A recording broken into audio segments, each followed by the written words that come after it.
For too many years, families of children with devastating illnesses have felt helpless as they watch their child suffer. Today, they're taking matters into their own hands and finally finding relief treating their child with cannabis. These are their stories.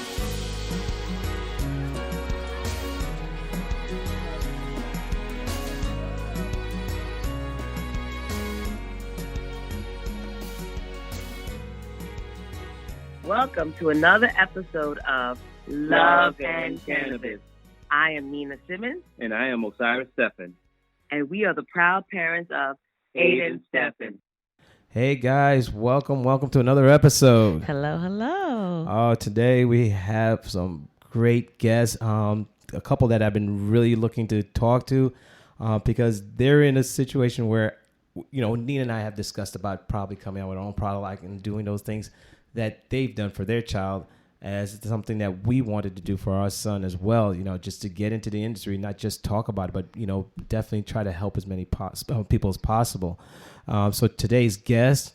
Yes. It's the first time having two people. Yeah, that's true. Guest. We were accustomed to having one. So we have Justin Benton and Mollie Benton, a husband and wife out in California, and their company is 101cbd.org. And I just want to welcome them to our show. Welcome. Thank you, guys. Thanks for having us. Yeah. Yes, thank you. And, you know, what's so interesting is that when, you know, a mutual friend of ours, Dan, had told me about you, Justin, and we shared such similarities in a sense of, you know, we're trying to help our son, you know, with their ailment and the fact that, you know, with both dads, both husbands, and all these things that are going on that you have to deal with it day to day. You know, I wanted to, you know, hear perspectives from both of you guys and what you guys been doing, what got you to this point to really start this company and really trying to help other people as well. If you could share that part. Absolutely. You know, as far as how we got started and, you know, our backstory was, you know, we had got a severe diagnosis from our son when he was around 2.5. Mm-hmm. And he, you know, it's on the spectrum, or some people call it autism. It was a severe diagnosis. And so, you know, we were just like any parent that gets that kind of news, you know, sad and grieving and fearful and just, you know, not knowing what to do. And then you go out to Dr. Google and research and everything that you can to see what you can do to heal your son. And we came across some research from the 70s, Dr. Raphael Mechoulam, who said, CBD helps with seizures and epilepsy. And so I figured, well, if it's a neurotypical ailment, which autism is, if it was helping with seizures, then why wouldn't it? It's worth a shot to help try it with autism. Yes. There wasn't any research about it. And so we did some growing out here, a high CBD strain out here in California. We had a simple cold extraction process like juicing an orange juice. And then our son was out at a pumpkin patch having a terrible time, tantruming under a bench. And Mollie gave him some a CBD oil tincture, and literally 5 minutes later, he's out picking pumpkins with his sister. The whole family sees it. Everybody was like, "What was that? What did you give him?" And that's when we knew we were onto something. And then, you know, you fast forward now 6 years ahead. You know, he's diagnosed off the spectrum, so neurotypical, happy, healthy boy. Congratulations! And you know, we were featured in a medical journal out of Columbia University, and just it's been a blessing. And we've created 101cbd.org as a platform. So when other families come across health challenges, that there's education, there's hope, and sharing what works for us can hopefully work for them. And that's kind of how we paid it forward. Yeah, that's awesome. Congrats. And I know that we've used your product as well. It's shown some great promising, especially for Aiden. He was having some seizures, the nocturnal seizures, which was driving us nuts because, you know, for us, he sleeps with me because he's restless, but then he'll tend to have like a breakout seizure in the middle of the night. And that's one thing I would say that your product worked for that, when he would have them in the grandmas in the middle of the night while you slept. Now, have you ever noticed that with your son? Did he ever have any seizure episodes? Oh, we never really had any. Yeah, we didn't have that experience, luckily. Okay. But yeah, we definitely work with a lot of families that are treating their children with seizures, and for the most part, like, if they're using our product on a regular basis and they are not on like any other drug, we find that has been the most successful. I forget kind of your situation. I do remember one time, there was a breakthrough kind of a seizure one night with one of the ladies I was working with, and she just upped her dose a little bit and it was gone. So yeah, we've had a lot of luck. Everyone has their own story and situation. So, yeah, you guys, what is your story with your son in terms of, was it something that you guys had a breakthrough? Is that what you said? In terms of Aiden has a very severe form of epilepsy where we haven't seen this in years, thankfully to CBD, but he would have close to 100 of seizures a day. 100, 200. Yeah. And this was about 2.5 years old. Oh, Yeah, 2.5. So during the day, it would be like the jerk seizures, where at one point we had to put padding in the living room because he would have a jerk seizure, and sometimes it would cause him to fall. So that was during the day, and then nighttime he would have the big seizures. Yeah, the grand mal seizures. The grand mals when he slept. So he's about like 90% down. Wow. So it's huge. Like, he can function. He can go to school. He can play t-ball. He can read. He can read. He can That's write. amazing. He's doing math. I think the biggest challenge is when he was just about to start, really speaking and developing. The seizures hit him really hard, and it stopped everything. His development just completely stopped. So I had to teach him sign language because I was home. I was a home dad at the time. So for us to communicate, just to find out what was going on with him, whether he was hungry, tired, I had to teach him sign language. So we literally just sat here and just learned sign language just to do the basics of understanding, when he was hungry and when he was tired or when he wanted to do something. Yeah. And just to go back to what Justin was saying about how it does make a lot of sense on that children on the spectrum and have seizures, how CBD will work for both. For example, a lot of children with severe epilepsy have quote unquote like autistic-like symptoms. They have poor eye contact. They have behavior issues. They have some learning disabilities as well. So it Justin said it makes a lot of sense. Yeah. But we're finding that, I don't know how it is in your customers, but I'm finding that one, I work with children on the spectrum. I work in a special needs school, and a lot of not to say that a lot of parents are not interested. It's very, I don't know if you guys are finding that, but I guess they look at it like it's just for seizures. I don't know, because of the advertisement, you see more of that like on mainstream for the epilepsy, but a lot of parents are very hesitant. Are you finding that? Out here in California, I don't know if it's just because it's California, but Maybe. It's been legal since '96, technically, medicinal marijuana. Yeah. So I never really noticed it, and I get that question a lot.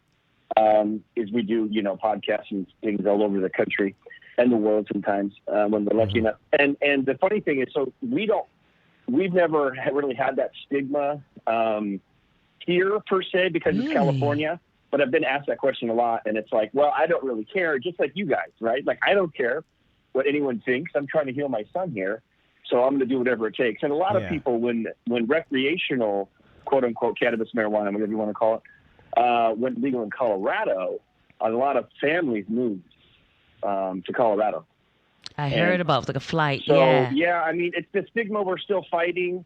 I know that federal legalization is not necessarily on the ballot coming up in November, but my people that I'm connected with on the inside, they're very confident, regardless of whatever happens with the presidential election, that they're going to have the votes to bring it to the floor and potentially pass, very likely pass, more than 50% chance, pass federal legalization of cannabis. So that'll be interesting.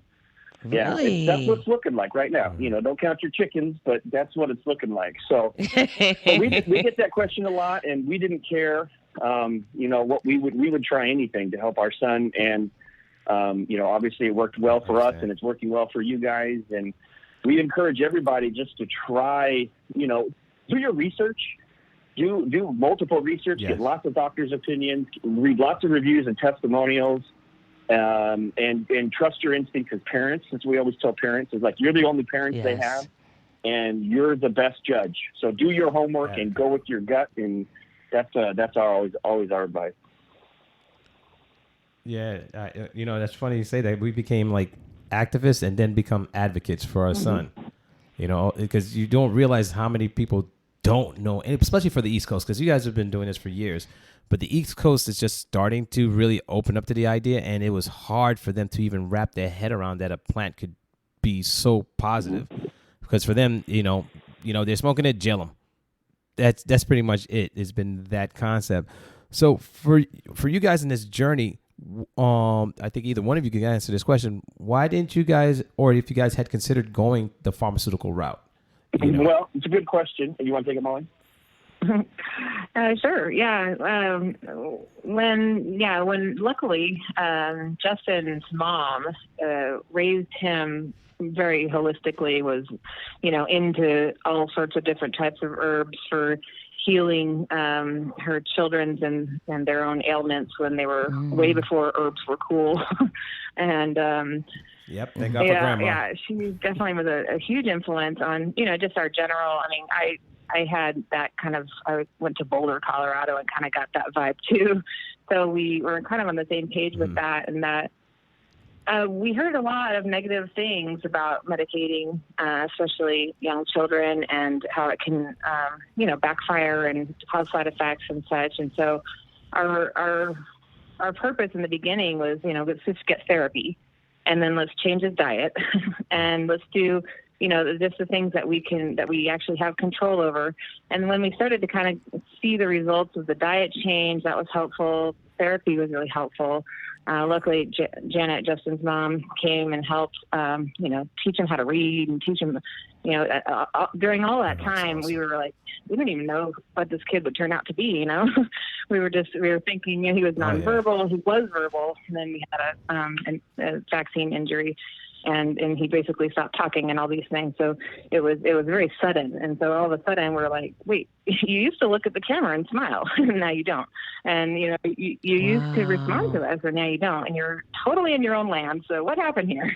And so with all that, it was really sudden. And then, but we just luckily had the holistic background. And I think that shaped kind of how we went towards the raw CBD, the unprocessed version. It's just like, eating an apple versus eating, applesauce or a bar or something like that. You're going to get so much out of the fresh enzymes and the goodness out of the whole plant. And so the less that you can process it, the better. We found that we tested a bunch of different types of CBD, and we tried them on ourselves, of course, first. We want to make sure they didn't get us high. That stigma was there. I mean, I don't know, Justin maybe talks to some other people that are more developed, but there was definitely a stigma. I mean, most parents come in like a little gun shy, but they're ready for something that's, not pharmaceutical. And so we just luckily stumbled upon the raw version and we're able to just really dive into that. And it's been life-changing. I mean, the raw versus the decarboxylated for us, for our son, was very instrumental in getting him to really open up, to be able to focus, to be able to, kind of get back into our world and care about, people that are in it. And now it's just like, I mean, I can't even tell you the things day to day. I just keep saying, I need to start a blog or something so that I can express to people, like, yes. And what I know that when you guys find something that works, it's like you want everybody to know and understand that this can happen to your kid too. So, yeah, luckily. Yeah, that's a scary part. When you guys are out and about and you see other families and they have a child that you could just like say, that child could benefit from our product, because you can tell that, they're either autistic or they're on the spectrum, like they're going through something. And I don't know if you ever get the urge of saying, hey, look, start that conversation, but without really scaring them or turning them off. We definitely have. Justin comes back all the time with stories, and because he does most of the traveling and stuff. And, he'd be like, I was on the train and there's this mom, and you could just tell. And so they just sparked up an awesome conversation. It ended up being awesome. And then, if you have a sample on them, we give out product left and right just to get people to, just to try it, just because it's like, if it, once you find the dose, I think that's really important. And obviously, depending on other things that you're doing, that could be continuously causing insults. You just have to kind of figure out what to get rid of and what to focus on. And like diet's huge, but, and we have these conversations with those moms and dads that, they might not understand that, them eating, because a lot of it's gut related and, directly goes to the brain kind of stuff. So if you're sitting there feeding them, unprocessed or processed food that's not organic and that's, just really bad, gluten, dairy, those kind of things, it could be really, really affecting the whole situation. And even if you took CBD, any type of CBD, a lot of CBD, you might just not ever see the results, So we have to have those big conversations a lot, especially when people are coming in to see us. But yeah, certainly when you're walking down the street and you see someone, like my heart goes out to people all the time, and you see it's one in 2 now or something like that of autism, at least. I'm not sure about seizures and such, but it's so prevalent. That number's climbing. Well, and the big thing, it's climbing. No, I'm just saying that the numbers it's really it's becoming like almost like a epidemic numbers at this point. Oh, it is. Every year. We wanted to talk to you about like how did you start the dosing? Well, that's the did you? It was and for us it's very experimental, but just kind of walk us through that. What you did with your son for dosing? Well, that's the $1 million question. Let me tell you, we're shooting videos right now, and it's like because we get the same questions, we're putting videos up on the website and things like that, and YouTube channel, and so that's one of them. Man, that's one of the top 5. Number one, obviously, you got to be tricky because we're using the word dosage, and the FDA hasn't done That's their true. Final ruling, which is coming, and they're getting a lot of pressure from Congress, which is great. But, once they give us those regulations and they give us simple things, which basically the regulations are just going to say, you need to be making it in a clean facility, just like if you were going to be making turmeric, right? And we'll all get there and it'll be good. And the industry does a pretty good job of policing itself. And you always just want to look for the COAs. But the dosing, we always say start slow, right? And as a parent, I recommend that you try it first. So you try it. And you understand your dosing because you guys have the same DNA as your child. So understand how that plant affects you, right? Because CBD is not CBD, right? Some of it's just powdered stuff. Some of it comes from China, and it's isolated things. Some of it is decarboxylated. Some of it is got more than just CBD in it, which is great. CBG, CBC, other cannabinoids. I know you guys didn't like CBG, and so, you want to kind of maybe see what strain works best for you. So we just start with yourself, see how you like it. If your body feels good, if you have a good reaction to it, and you certainly don't want to feel high, then I would say go down. Well, maybe you do, but that's at night, and that's your own thing. Do your thing. We're trying to get all stuff. But after hours decompression time. But once you find the one that this is what we did. Once you find the thing that works for you. Because I remember I tried some of the product first, the raw CBD oil, and I was like, ooh, now that I feel like a soothingness of my whole body for anxiety. Then just start really slow with your child, depending how old they are. If they can hold it under the tongue, every minute's an extra 10% absorption, but usually kids under the age of like 5, 6 really aren't good at holding it. A lot of adults aren't good at holding it. That's the thing. That's a problem we're having. So you just put a little bit more. But, maybe start with 2.5 milligrams would be maybe a suggestion, maybe 5 milligrams. If you need to put it in juice because they spit it out or it's just a nightmare, then you might want to do a little bit more because anything you put in juice has to go through stomach acid, liver, kidney, which, basically breaks down the CBD and all the goodness of the hemp plant. So then you need a little bit more. And you just start really slow, take good notes for at least a week or two, like every little day, because you know how, especially when you're dealing with kids with special needs, they can all blend together, not to mention when you have crazy virus scares going around. So, but just start with a week and make sure you're not changing anything else, the scientific method. Add one thing, take away one thing. Take notes, and then increase the dosage as needed. And just think of CBD. CBD's in broccoli, kale, breast milk. It's just like eating really healthy in a concentrated dose. It's like you just ate, you ate great for a week straight with solids by taking a supplement, a good CBD supplement. Wow, that's something to think about. Let me ask you a question, Justin. I mean, as a dad and a husband, and you're taking care of work, you're trying to do all these things, and then at the same time, trying to take care of your son. For me personally, it was stressful at some point where I'm just like, I don't know what tomorrow's going to bring. I don't know what to expect, especially with my son's like his condition. If it's going to get worse, it's going to get better, because I hear, he's going to grow out of it. He's going to get better. Don't worry.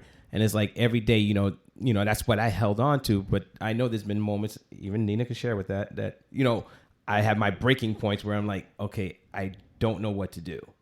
Have you ever experienced that? It was like you just sit back and you're like, okay, what's going on? Because as men, we always want to solve problems. Are you trying to do a Barbara Walters moment here and get me to cry? Is that what we're after? Just a little. Would it help? In the beginning, yeah. I mean, I remember when we first got the diagnosis, and you want to talk about overwhelm. You don't know if your child's going to be able to take care of themselves. You don't know anything, because autism back then was there just was hardly any research that we could find. So little. And so, yes, the overwhelm, the stress, the anxiety, it was the biggest jarring news I've ever come across. It was the biggest life changer that's ever happened to me. And it's just crazy, in life how, they say you can turn your mess into your message, right? And the biggest thing that's ever happened to you, the hardest struggle that's ever happened, you can become the greatest blessing if you figure out, that maybe the problems and challenges in our lives that are happening to us aren't happening to us, but they're happening for us. And who would have thought, that 5 years later, 6 years later, we'd be on a podcast helping other families, getting the message out about the solution we prayed for, that what we found. Now we have a healthy, happy son, which was what we were after. And now thousands and potentially millions of other families across the country and the world are going to maybe hear this podcast and say, you know what? I think after hearing that, I'm going to give it a try, especially because these guys at 101cbd.org are giving it away for free. So, you know what I mean? Yeah. But I hear you. Yeah, we got to lose. It was really challenging and overwhelming, and it's a tribute to both Mollie and I and to you two that you made it through this, because a lot of families who go through this similar, special needs challenge don't stay together because it's so hard. No, you're right. It is. It's funny because Nina and I mean, it's not really funny because it's kind of sad, because we had talked about it in our last episode, that out of the 50% of the marriages that end up divorced, 90% of those have a child that has some type of disability or ailment. And it's like, and we've had that experience where we had our breaking point where it's like, I don't think we're going to make it. We literally looked at each other and said, we are at our breaking point, because it was nights we weren't able to sleep. We didn't know, it's just like we didn't know if we were coming and going. We didn't know what day of the week. Sometimes we didn't even shower. It was like, it was so crazy. And we looked at each other and said, I don't think we can do this. It was like, honestly looked at each other and said, hey, this is too much. This is not what I thought I signed up for, in a sense of a marriage or dealing with a family. It's like, this is new. Yeah. And I think for us, it was really no marriage. It was more just Aiden and two people trying to help him. Guardians. It wasn't. We didn't rarely went out just to two of us, and the intimacy was very low because of the depression and not knowing what's happening.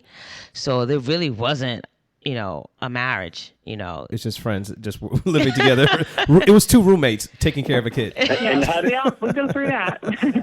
and how did you get through it? Well, I think it's in progress. It was work It's daily progress. I think we gave up the part on the intimacy. Just said, okay, we'll just work together.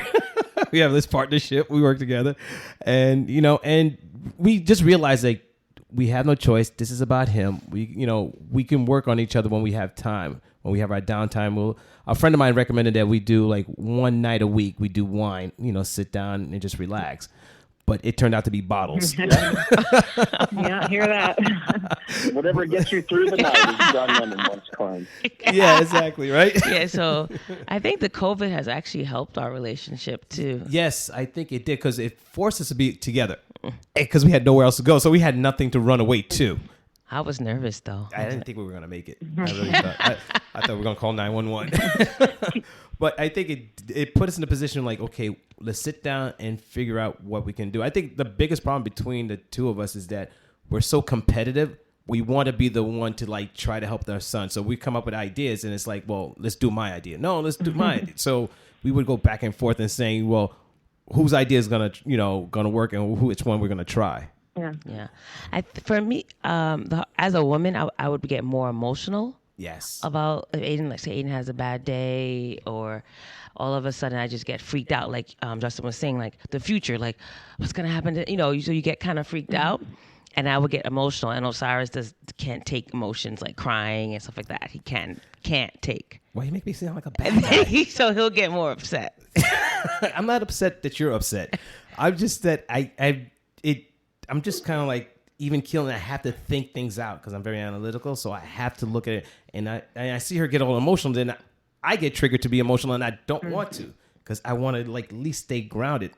Have you guys ever experienced that, or experience it where you like, okay, one person has to stay grounded, the others I can let it all out? We definitely both handled it in very different ways, and.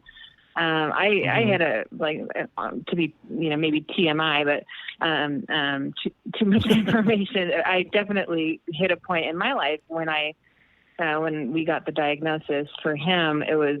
I had to change my life. I actually gave up drinking, went into a 12-step program, and had a lot of success. I had to do that because I knew I needed a clear head to be able to go through whatever the hell we were going to have to go through with him. And obviously that doesn't work for everybody. And it was definitely probably more challenging for Justin and my relationship. It's put a wedge there, but that was another thing that we had to work through. I just felt like, for both of us, it was just so. Justin obviously has the more, bring home the bacon, let's take care of, and the problem solver kind of thing too. And then I was kind of like in the trenches, like doing the things that were like, going to the therapy and kind of the day to day of and trying to, well, do we just go with the system? Like, do we go send them to the early intervention center? And we tried that route and it didn't work, and I actually met this mom recently who has a son who's 12 and he is on the spectrum, ADD, those kind of things. And he went through the system, but basically did exactly the same thing that we were going to do. And she, ironically, is now has just finished 1 year of sobriety. And so it's kind of how I met her. And, she didn't get sober in the beginning. Her kid's 12 now. And it was almost like oh my gosh, this would have been my life if I didn't get sober and if we went through the system. And it was so like eye-opening and her son is, he's really wonderful. Like he was easy to be around. He was talking, he was playing with my kids. He can't read.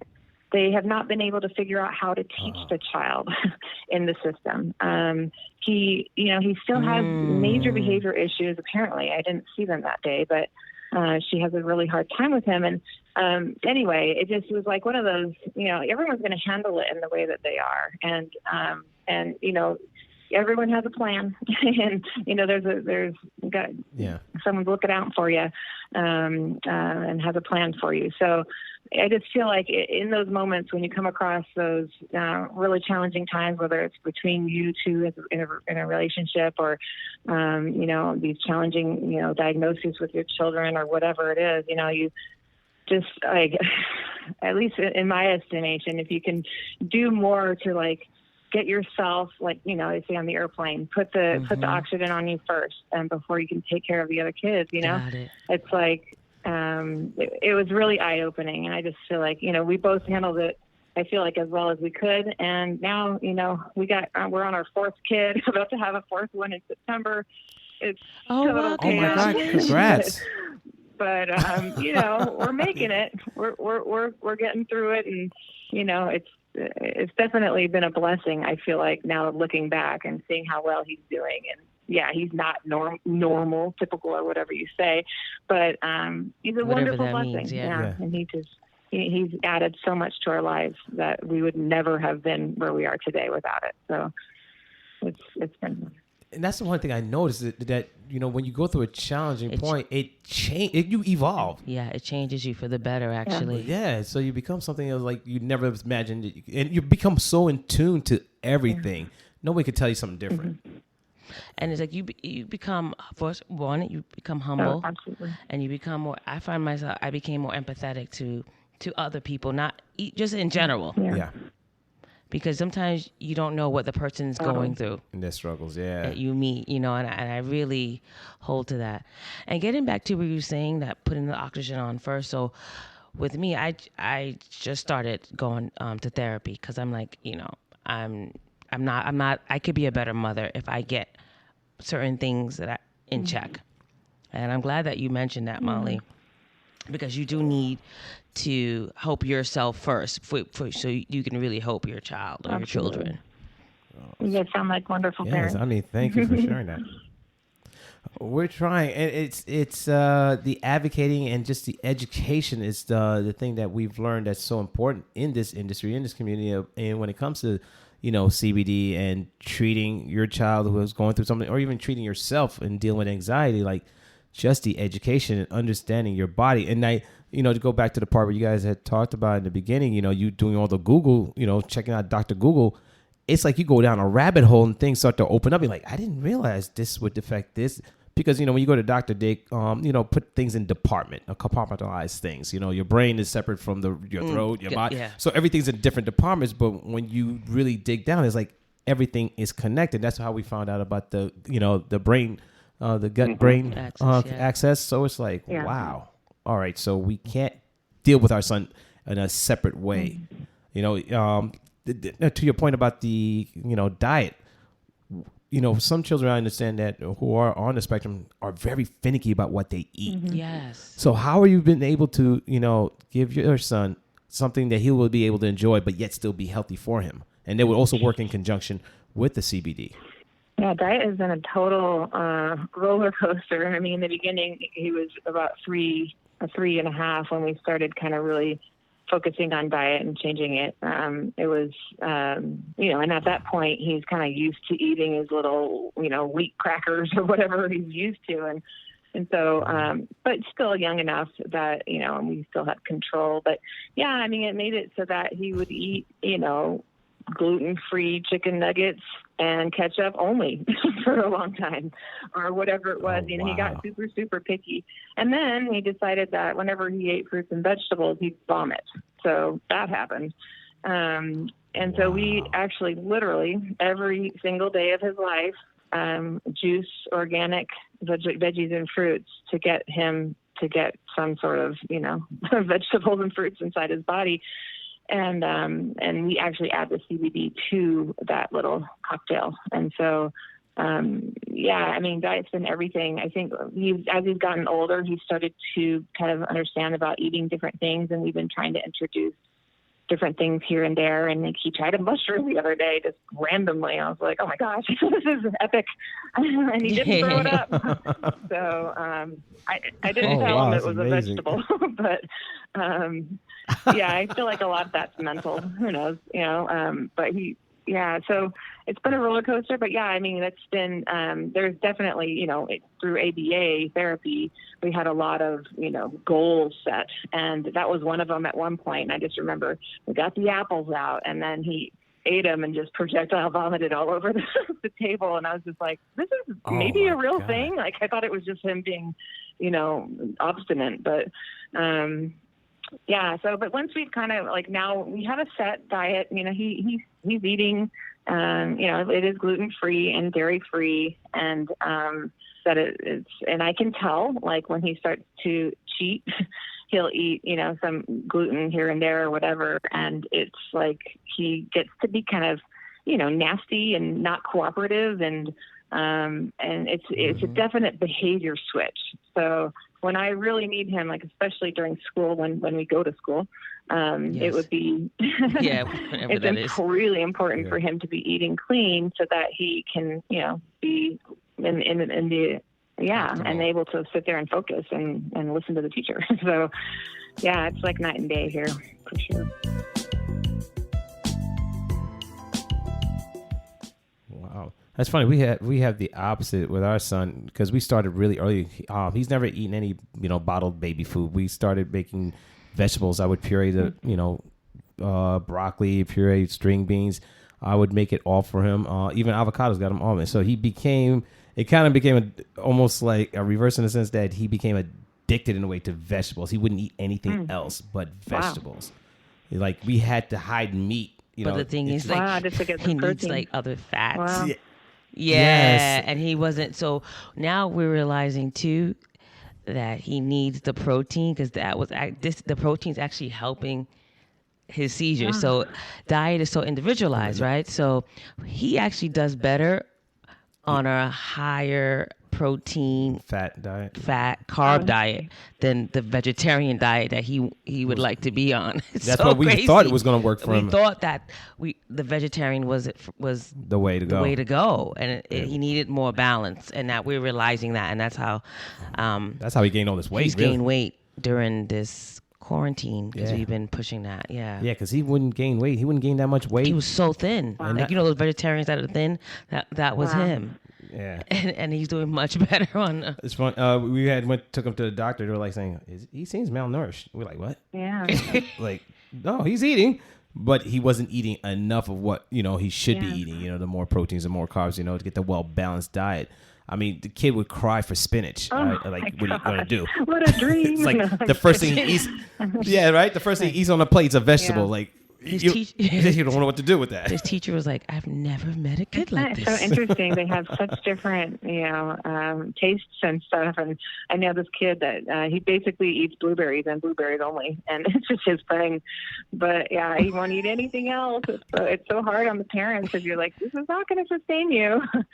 So exactly, because even though it's healthy, but you need you need more. So how was he when he originally started taking the CBD? Because I know it can be a very the taste. The taste is tough, especially with ours because it's raw, and it basically is CBD-A, which is an acid. And so before you process it, you lose the A when you process it and heat it up. So the A means acid, and it actually has a little bit of a bite. So if you're in the 600 milligram, 800 milligram range, it shouldn't be too bad. But if you swallow it directly, you'll get a little bite in the back of your throat. Usually people that leave it under your tongue, you get enough saliva so that when you actually swallow it after the 5 to 7 minutes, you definitely don't get that bite. So, and a lot of the CBD-A has been absorbed into your body, so you're not having to swallow it. But, for our son, he's 8 years old now, and we still flood his juice with it. I was just trying to calculate how much we're doing. I think it's about maybe about 400 milligrams a day. It's quite high. Oh, he takes 400. Yeah. Wow, that is quite with high. that, he has when he's drinking it in his juice, we generalize about a 15% absorption rate through the stomach. So the amount that you're getting actually is quite significantly lower. So low. So it would be similar to what I would take every day under the tongue and probably get the same amount, but I take a significant amount less. So it's hard. And that's that whole dosing thing is challenging because, especially with people that, we have a compassionate program so that we can, give people at least, 40 to 50% off or whatever, if you're dealing with, situations like we are talking about. So, but still it's because people have to, if they're not doing it under the tongue, a lot of the younger kids are not cooperative in that way. So, you have to drink it, but it's challenging. We also have the option of suppositories, which is, not necessarily a comfortable thing, but it's like 100% absorption. And then you don't have to deal with any of the other stuff. Have you tried that? We actually haven't because we don't really think about, CBD as a limiting resource right now, and because we own the company. But we definitely have older people seem to be more comfortable with it, and they find a lot of success with it. And we kind of just guide them to like Amazon to go get the little plastic applicators, and they just do it on their own. But it definitely, they say it's 100% absorption, so you use just a tiny bit, and you're getting all the results. So that's an option. Yeah, we use it with Aiden, and it's great, but we just don't want to do that to him every single day. Or actually, you only need it every other day. It was so powerful. Yeah, because he had a constipation issue for quite some time. I don't know if you guys experienced that with your son. And so we had to do it. It was almost daily just to get him, because his stomach became so distended that we okay, he's got to because he hasn't gone in 2, 3, 4 days. And we're like, no, he's got to be uncomfortable. But for him, this is a question. I don't know if either one of you guys have noticed. Does your son have seem to have a high tolerance for pain? Yes. Well, our son is red-haired. And there's a thing about that, which is news to me, because I didn't even know any redheads in my family, or I don't think Justin really did either. It was kind of just but interesting. Yeah, I'm looking at your family picture right now. Yeah, he has. They say that they have the pain tolerance is completely different, and so therefore, he actually had to go under one time when he broke his elbow, and they had to give him a lot of anesthesia to get him under, and then he really had a hard time coming out of it. It was really scary, actually. That's so they're scary. like, if you can avoid anesthesia at all, But there's definitely, I don't know if that has to do with the diagnosis as well. It might be connected, but that's definitely been an issue for us. I thought it might have been I thought it was a CBD, because I remember my son, he had fallen. He was running through the hallway. He had a seizure, and it caused him to fall, and he caught the corner right over his eye. And Nina sends me a picture of him, and he's sitting up watching TV as they stitch him up. I'd be crying. Wow. And he's like it was nothing. I was like, okay. And then recently we just had two extracted. He didn't flinch. He didn't cry. And the doctors were like, well, that's strange. We never had a child not cry. Even because he's on medication, he has to have blood work done every 2 to 3 months. We go in, they draw blood. He doesn't flinch. And they're like, never seen that before. Wow. They've never seen a kid just get the blood drawn. So that I was wondering only if the CBD has, I don't know, dulled. Calming. Well, I think I don't know if it's so much calming or dull the nerves. No, it definitely is helping with pain and anxiety, which are two of the things that, I feel like, whenever we used to go to the dentist, we had a lot of teeth extractions too, unfortunately. And so it's in those absolutely horrible experiences, the CBD, it was the only thing that could calm him to the point of where he would actually sit in the chair. Gas never worked on him. They tried the calming drug before, and that wouldn't work on him because we didn't want to put him under because of our last experience with him getting the not coming out of it that well. So, it's definitely. I think the CBD is certainly helping with the overall, lowering of anxiety and then the pain. That's what it does. So. Oh, wow. Now, for Justin, you doing a lot of traveling. What are you seeing out there in the market? Because I know I've heard stories that there's a lot of crap. There's a lot of snake oil salesmen. But are you seeing any companies that are really on a cusp of something great, or are you just seeing the same old, same old? Well, as far as the CBD companies out there, so there was the 2014 Farm Bill that passed, which was the same year that Shay got his diagnosis, which allowed us access and the ability to grow hemp in our, essentially our backyard or with farmers we work with out here in Ventura County. And so it was a different time then. And everybody that was in the industry was kind of we were all experimenting with hemp, and there's some people that have history back to the 1990s and kind of, working with companies like Vote Hemp and Eric, who's there, and then there's like Patrick Goggin with California Hemp Council out here. And so there was a lot of people that were kind of already in that space. And there's, if you've ever heard of NOCO, there's the conference out in Denver every year, which got postponed. Like there was a small community. There was like a couple dozen people, right? That was all because it was hemp and it was industrial hemp. And then CBD came along, 2013 with Sanjay Gupta and CNN with Charlotte Seegi, rest her soul. And, so everybody that was in the industry was, like all about hemp and all about the plant and all about, goodness and all that. So when the 2018 Farm Bill passed, then all hell broke loose because it was the next green bubble, cannabis, green rush, yada, yada, yada. And the investment bankers started showing up at the NOCO. I think it was NOCO 5 or 6 I was at. And I was like, I don't recognize guys in suits. You guys see them on Wall Street out there in New York. We don't see them in the cornfields out in the mountains in Denver where NOCO is.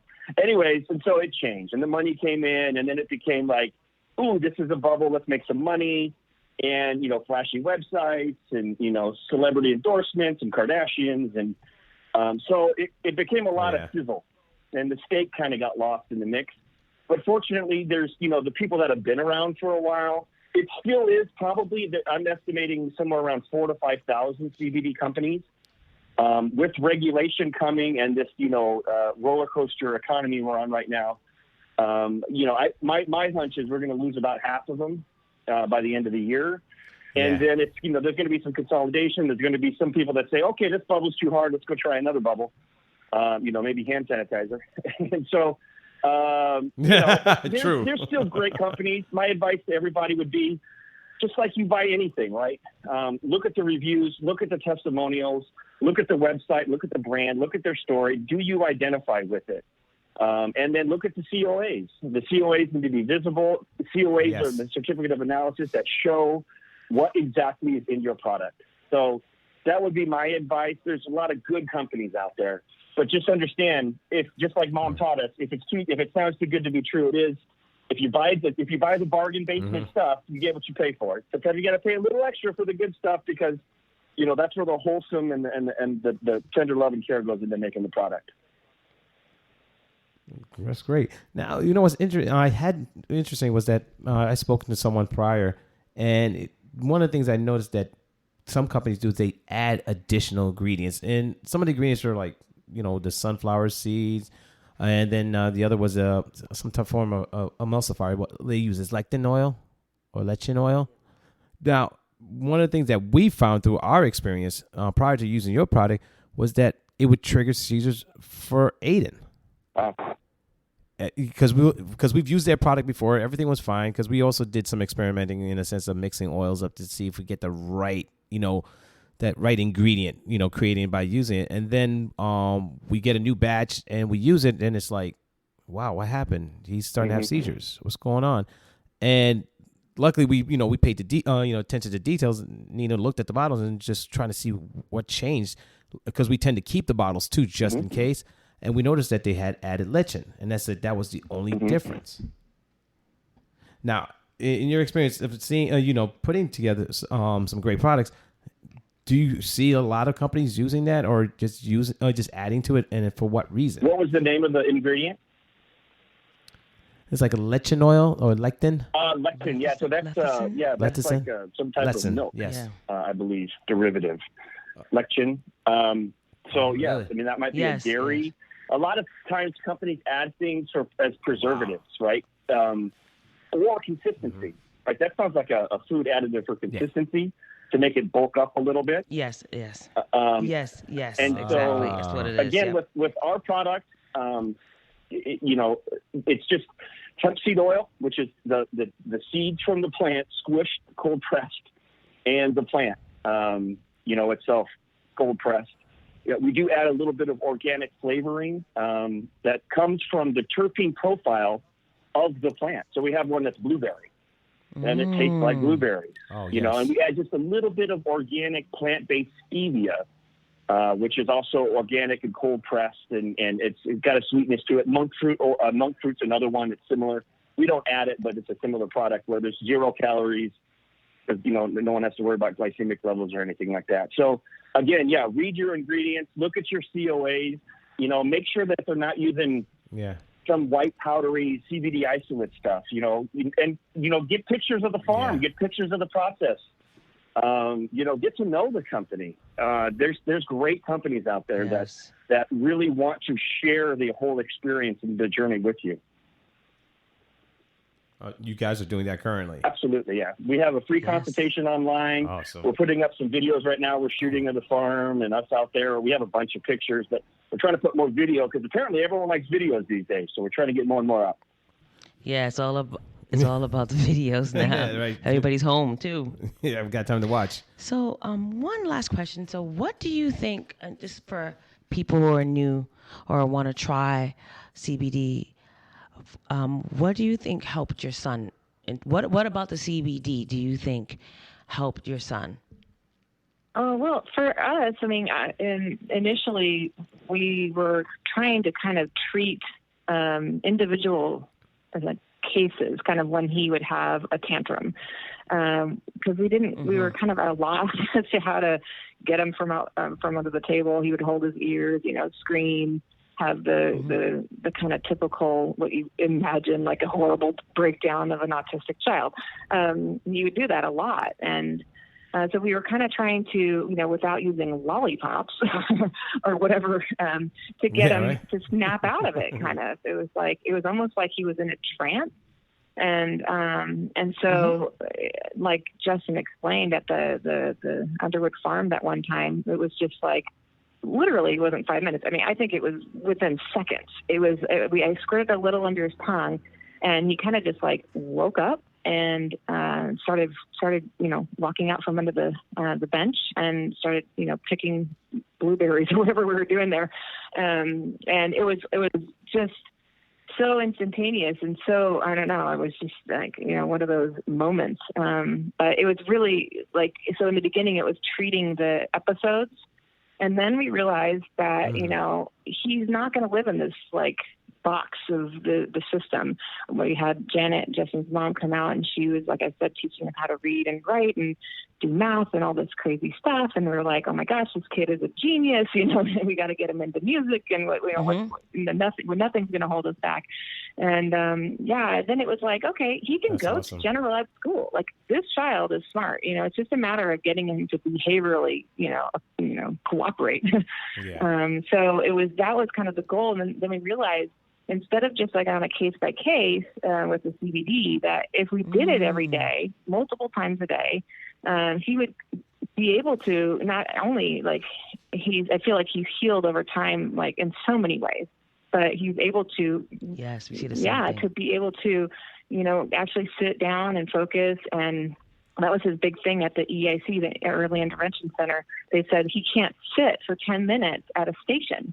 They had these stations, and so they couldn't get him to sit. And so they thought he needed to be in the classroom with the kids with cerebral palsy and the other like really severe diagnoses that didn't talk. And we're like, no, that's not our kid. Like, that's not going to help him, And so luckily we pulled him and went down our road. But yeah, I mean, I think the CBD has helped in terms of like really just being able to kind of fit in our box, I guess, at some level. And it's kind of hard to say that, because it's like we've kind of tried to have him like lead us in a way of like, because we aren't going mainstream. We're not trying to, formulate him into a certain type of person. We want him to be him. But we also want to give him the access to learning and to be social. And now he loves school. It's like he looks forward to it. Now it's obviously in the school, but he's, he misses like playing basketball with his buddies, and like he made friends, and it's like, these kids know him and accept him. And it's like we have a nice little thing going. So it was a blessing that we actually kind of forced that general ed issue, and we had an aid first, and then we actually lost the aid because of the data wasn't proving he was doing so well. Yeah, the data wasn't proving like that he required an aid anymore, so we couldn't even keep her. So that's amazing. So this, I just want to get it clear. So you guys were using it as needed, like a bad day or a bad, it wasn't like time. It was like you use it. Oh, amazing! I never heard. That's the first time I'm hearing Someone using it. someone using it that way. It's very interesting. So how many times a day do you give it We to him actually then? split it up into 2 doses now. He used to have issues with sleeping, but he doesn't. So we kind of just, we don't do the evening dose. So it's basically in his morning juice and his lunch juice. And I'll tell you, it was like, it was kind of, he went through a period where it was hard to get him to finish that juice. And now, I don't know if it's just an awareness thing or he's connected how he feels after he drinks that juice, but he is like, Mom, make my juice. If I'm not up early enough and I'm not making his juice, he's mad. And so, and if we leave it at home and when we go out somewhere else, it's an issue. He feels that connection. I believe that he understands how it makes him feel and he likes it. So it's great. That's awesome. Well, how do you guys balance it though? I mean, being full-time parents and then also running a business. Like, how do you guys do it? Do you guys like split up the duties, or is it just like you guys naturally know what you guys got to do? Yeah, it's a hard one. Definitely, we've been working together as a couple. We've been we've had other businesses in the past, and we've met at work. That's how we met, and so we've always kind of worked together. Justin does a lot of especially right now because I'm at home with the kids, and I work from home. I do most of the marketing, and I was working in the Ojai office quite often, but now it's just for the exposure and stuff because I'm pregnant and all that stuff. So I'm at home more. But Justin does a lot. He's kind of more of the sales, like let's go out and expand this company. Like he has that go-getter entrepreneurial spirit. I have more of the organizational kind of, more reality, I guess, based, but also just execution of, So I think it's a balance. We have different strengths. And so, luckily I've been able to be at home, and be able to continue to work. And it's not easy. Oh my gosh, you guys know, you're trying to balance those things. Yes. It's like, and then the uncertainty of not being able to go back to school and let your kids be gone for at least, a few hours out of the day, to be able to get that work done. So it's certainly an interesting time right now. God only gives you as much as that you can handle. So I believe that, and I feel like everyone's being tested right now. Everyone has different situations and stuff. So, it's a hard thing, and I wouldn't put it on anyone to go through all this without the aid of something. And I promise you, CBD has helped more moms and dads of kids with, severe issues. And I feel like, that was a big thing for us as we realized this is not only helping him, but it helps us. It gives us it takes the edge off, and without having to really go down the getting stoned route. So for us, me, that was a really good solution. That's definitely a good solution. So my last question for you both, where do you see the company in 5-10 years? Oh, what a great question. How much time we got? Perked up. On my sticky note, on my bathroom mirror says, serve 1 billion people by 2025. And whether that be by products, whether that be by them watching videos, whether that be by them receiving hemp seeds from us in the mail with videos teaching them how to grow it in their backyard. That's where we see ourselves. And we've aligned, we've got 3 stores, 2 in California, 1 in Colorado, a couple more expected to open up this year in the Midwest. And then we've aligned with Hoban Law Group. And, Bob awesome. Is, he's all over the world and jumping on planes and I sit shotgun next to him whenever I can. And that way, when he's going down to Latin America or he's going to Asia, as these new countries are kind of watching the U.S., the U.K. starting to make some real ground-breaking things coming out in March next year. We're looking to expand and open distribution centers. Again, our whole mission is to pay it forward. Our motto is heal the world, expose people to this plant, this miracle plant. And not only can it help people with medicinal purposes, it can be used as a food. Hemp seed as a protein is the best protein on the planet. It literally represents breast milk. It has all 21 amino acids in it and the perfect ratio of omega-3s and omega-6s for any country that's impoverished, this could feed. For any country that wants to get off petroleum-based plastics, this product, this fiber from the hemp plant will give us U.S. manufacturing jobs. Already in cannabis alone, there's been over 200,000 jobs that have been created through just cannabis in a couple states that's, quote unquote legal. So again, our mission is to pay it forward, educate, just like you guys are doing, bust through the stigma, show everybody. And a lot of other countries already know how great the hemp plant is and the cannabis plant is. And just let them try the plant, and see what they can do for them. That's awesome. I wish you both the best of luck in doing that. And I see you guys doing it because, your purpose, your why was your son. And now it's just spreading the love pretty much because it's from love. Yes, that's the best part about. Yeah. And I had told someone this. I said, for my wife and I to get involved, that plant literally empowered us. Yeah. It empowered us to be able to stand up to certain institutions like, your medical institutions who want to pump medication down your child's throat, and saying this is going to work, knowing that it'll harm them. Or even like you guys had to fight for your child's education, like this is not the right setting. These are things we want. Before that, we would, my wife and I, we would be like, okay, we'll go with your recommendation. But because we went on this journey with this plant, it literally empowered us and made us an advocate and a voice. Yep, absolutely. And I appreciate this industry. I appreciate, individuals like yourself for what you're doing because it just let us know that, we have a choice. Yeah.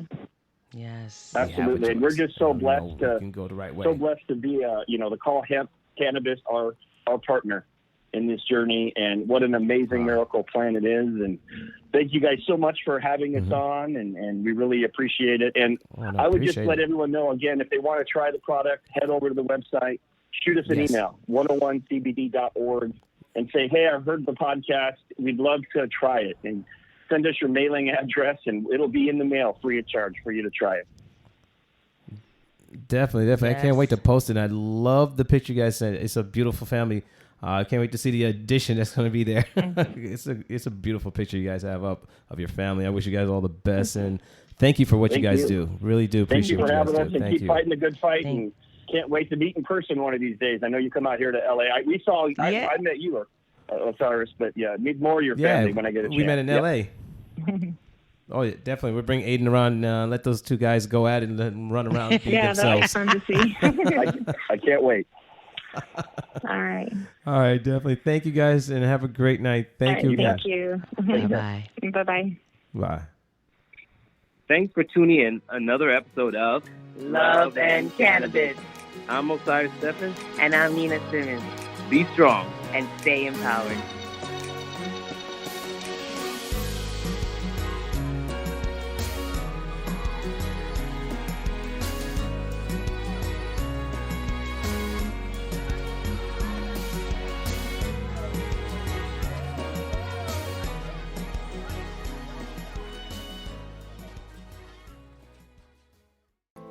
Thank you for listening to today's show.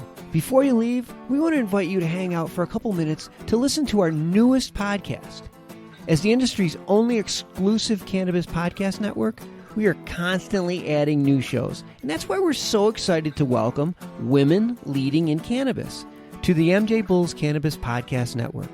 Join host Kira Reed each week for raw, inspiring, and real conversations with women leading the worldwide cannabis industry.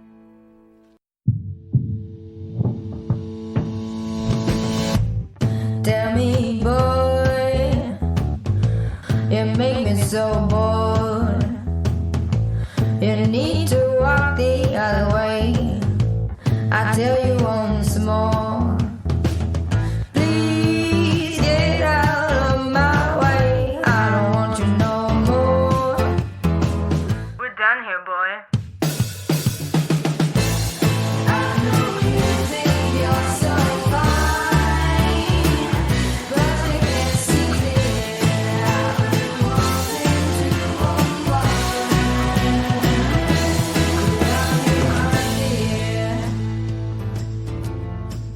Hi, my name is Kira Reed, and I'd like to invite you to be inspired by the women who are leading in the cannabis industry. Each week, We will discuss empowerment, leadership, and what it means to be a woman in charge in marijuana, hemp, and CBD.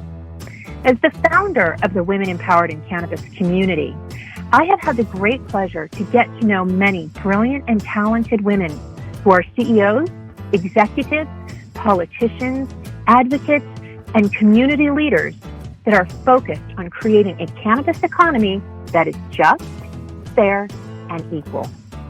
We'll learn how these women make decisions, how they navigate a predominantly male industry, and what they're doing to level the playing field for women. I hope you'll join us.